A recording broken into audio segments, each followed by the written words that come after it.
The morning I finally stopped carrying them, I made coffee first. That detail matters. I didn't lunge for my phone. I didn't rehearse the conversation I should have had years ago. I filled the kettle, set it on the burner, and stood in my narrow galley kitchen listening to the water begin its slow climb to boiling.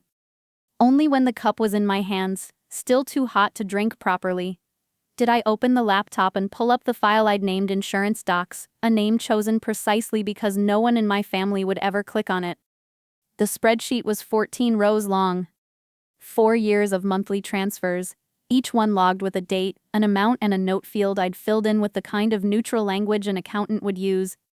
Household contribution. Recurring support. Living expense subsidy. I had refused, even in a private file no one would ever see, to call it what it was. I scrolled to the bottom. The sum cell read $223,200. I sat with that number for a long time. My name is Dana Whitfield.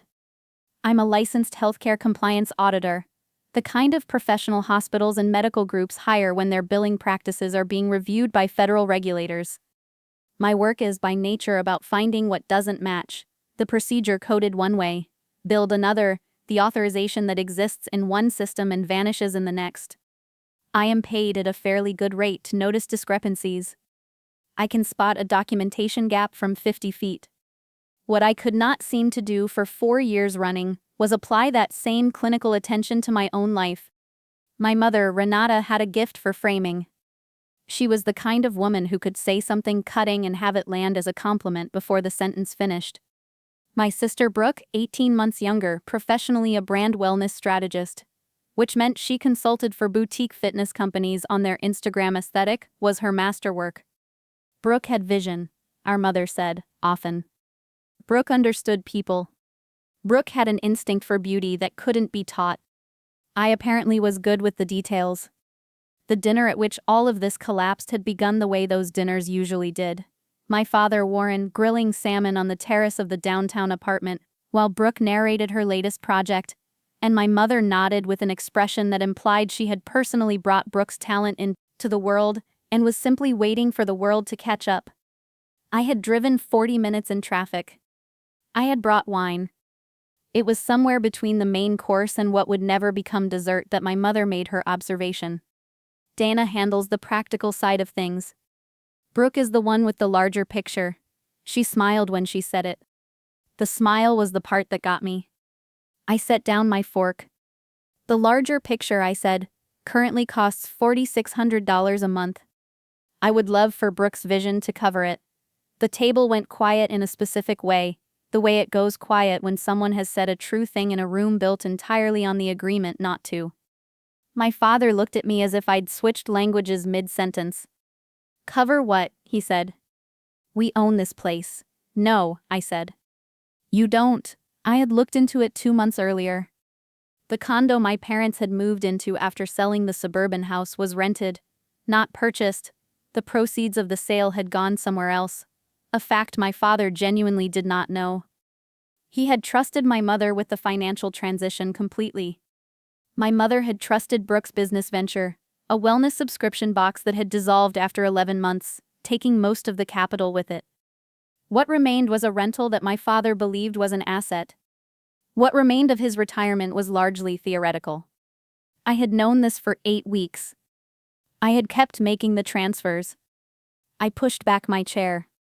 The sound of it across the hardwood was sharp and final, like a door with a good seal. I said goodbye. My mother started to speak. I was already walking. By the time I reached my car, my hands were steady. That was the thing I hadn't expected, not the steadiness itself, but how unsurprised I was by it. Somewhere in the 4 years of monthly transfers and dinners where I was described as reliable, predictable, the one who handled things, I had quietly made my decision. Tonight was just the moment I let it become audible. My phone started filling up before I'd cleared the parking structure. Brooke left 3 voice messages, each one in a higher register than the last. The framing shifted with each recording. First I was jealous, then I was cruel. Then I was destabilizing the family at a really vulnerable time. a phrase that might have landed differently if I hadn't spent the prior 2 years being the reason the family was not, technically, already destabilized. My mother's texts had the quality of someone who had convinced herself a clerical error was responsible. Transfer issue. Please call immediately. Dana, the bank flagged something. Call us. She could not write the actual words. She could not type you stopped. To her, that wasn't a possible sequence of events. The practical daughter paid the bills. That was the natural order. I didn't respond that night. I opened a different application and began drafting a formal non-renewal notice, the kind I had seen in a dozen compliance contexts, precise, statutory, stripped of anything that could be read as emotion. I cited the relevant notice period. I indicated the date by which the space would need to be vacated. I printed it, addressed it to my father, because my mother would have handed it to Brooke, and mailed it the next morning on my way to work. What came 10 days later was my father, standing in my office doorway with a manila folder he clearly believed contained evidence of something.